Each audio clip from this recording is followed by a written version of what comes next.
Hey guys, this is Greg again. Wanting to take a few minutes to talk to you a little bit about sponsorship. Now, I know that of those of you who are watching this video, there's going to be a broad spectrum of familiarity with and experience with the whole concept of sponsorship. It could be that you're watching this and you've been affiliated with AA or NA or some other type of recovery community where having a sponsor or being a sponsor is something that's very familiar to you. It could be that you've never heard the term before. It might be that you grew up in a church where it was sort of taught or assumed or maybe just suggested that that's the kind of thing for people who don't know the Lord or who don't realize that prayer and the Word are enough. There's a number of places where you could be coming at this from. I wanted to just give you my perspective on why sponsorship is a critical relationship that you need to have, both early in recovery, having a sponsor, and then later on when you've been walking this journey for a while, providing that for someone else. When I talk about sponsorship, because there's so many different things that brings up in people's mind, let me just tell you what I'm referring to. It is a one-on-one relationship between you and another man, someone who is a little further down the road of recovery than you are, someone who has started their journey before you did, and they've had an opportunity to work through counseling, to work through the steps, and to be in a place where they can provide some perspective and some support and some accountability for you. Now, when you hear some of those descriptors, you may think, well, that kind of sounds like what I know of as discipleship. And that's exactly right. If you grew up in church culture, you probably are very familiar with the term of being discipled by someone or having a mentor type of relationship. And that's really what we're talking about. It's a relationship where you can be completely honest, and you can also have someone who's kind of calling you out, because it takes a while to extricate ourselves from the tendencies towards being dishonest or presenting ourselves in a good light. You may not even be aware that you're doing it. Well, having that relationship with someone who knows you better than most and can kind of challenge you on some of those things is a good thing. It's also important that that is a closely developing relationship, because if someone's going to be calling you out or maybe confronting you on some things that they observe, it needs to be someone that you trust.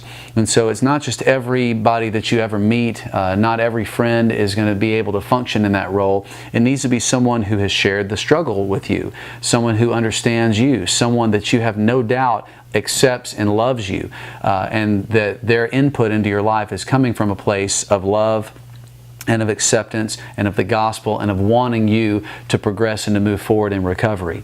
And so that's really, really critical. So how do you find a person like that? That's a question that sometimes is a little bit overwhelming for people who are early in recovery. Well, first off, there needs to be a community that you've exposed yourself to, from which you can make those relationships and find a person that's going to function in that way. A lot of people who are from a church background are familiar with Celebrate Recovery. That's one potential. If there's a Route 1520 group that meets in your area, that's fantastic, particularly because Route 1520 isn't as generalized an approach to recovery, and so it's going to be people who are pretty much in the same realm of addictive behavior that you have experienced, and that can really help. But go to a place where you are constantly being able to rub shoulders with other folks who understand the struggle. And as you get to know people like that, it's going to oftentimes, a few people are going to sort of present themselves in your viewpoint as people, I really feel like I could relate to them. I feel like I could connect with them, have some good communication, and I might check with them about being my sponsor.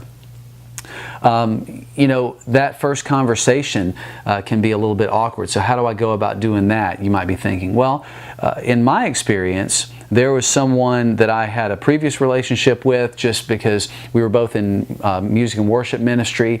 He had begun his recovery years before all my stuff was exposed. So when my stuff came out, I kind of knew who to go talk to. We had some conversations, and so I just at lunch one day said, hey, I really feel like I need to find a sponsor, and I was wondering if that was something that you would be open to. that is a potentially awkward, but also a very potentially fulfilling conversation to have, because there are some boundaries that need to exist in that relationship. The first of which is a potential sponsor needs to have the freedom to say, I'm not at a place right now where I feel like that's best for you or for me, or to say, yes, let's do that, but maybe let's give it a trial of 90 days and let's see how we click together. At any point, if you don't feel like I'm the right sponsor for you, you can fire me. If at any point I feel like I'm not of benefit to you, or you're not receiving what I am contributing into your life, I can say you need to find another sponsor.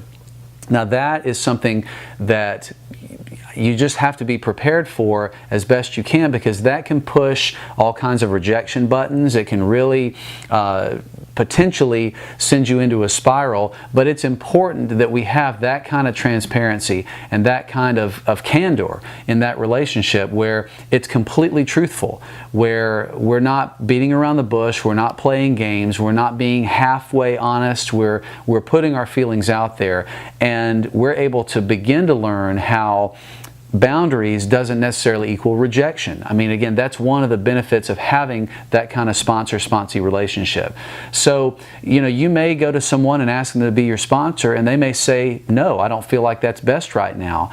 It's okay, because now you can say, well, do you have any suggestions about other people that I might want to talk to? And that can really help.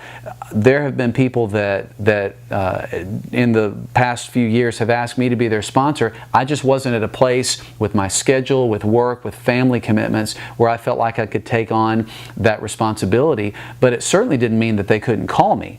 And I would tell them that, I'm not going to take on this role, but please, if you need to make a call, call me. And if you need to talk through some things, do that. There can be informal relationships like that, but it is important to have one person that's kind of your main go-to, with whom you're regularly meeting.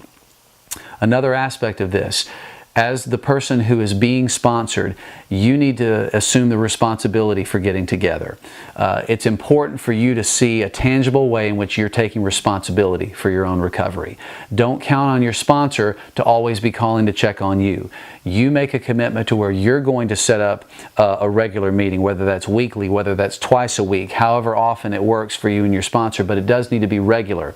You don't need to wait for him to call and check on you, because that is some of the unhealthy codependent relationships that we've been used to functioning within. You need to take responsibility for that process. Now, certainly the hope is that your sponsor will be checking in on you as well, but you need to be able to say, I'm taking the reins here, I'm setting this thing up, I'm taking responsibility for that. So all these are just kind of general, initial, broad stroke thoughts. I would encourage you that if you've been in recovery for a little while and don't have a sponsor yet, to begin taking steps to find one. If you're brand new, don't put pressure on yourself to see the end of this video and immediately pick up the phone and you have to find somebody today. Find the healthy balance between that. It is something that you need to work on before too long.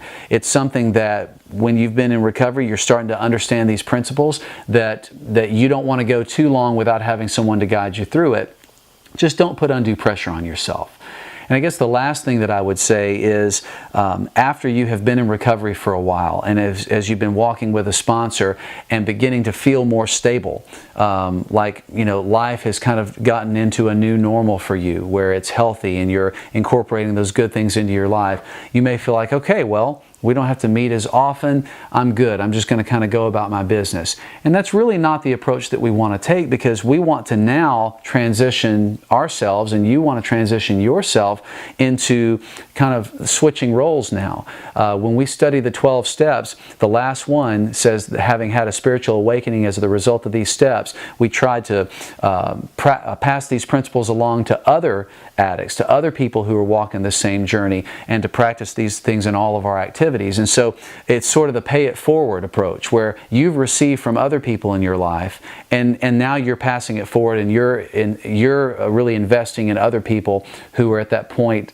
where maybe you are right now. I can't tell you how many times the encouraging words that I heard spoken to me by my sponsor. I've had the opportunity to be in that same context, sitting across a table from somebody at a restaurant or at Starbucks, and to look into their eyes and to give them the same type of hope and encouragement that was given to me. And that's the design.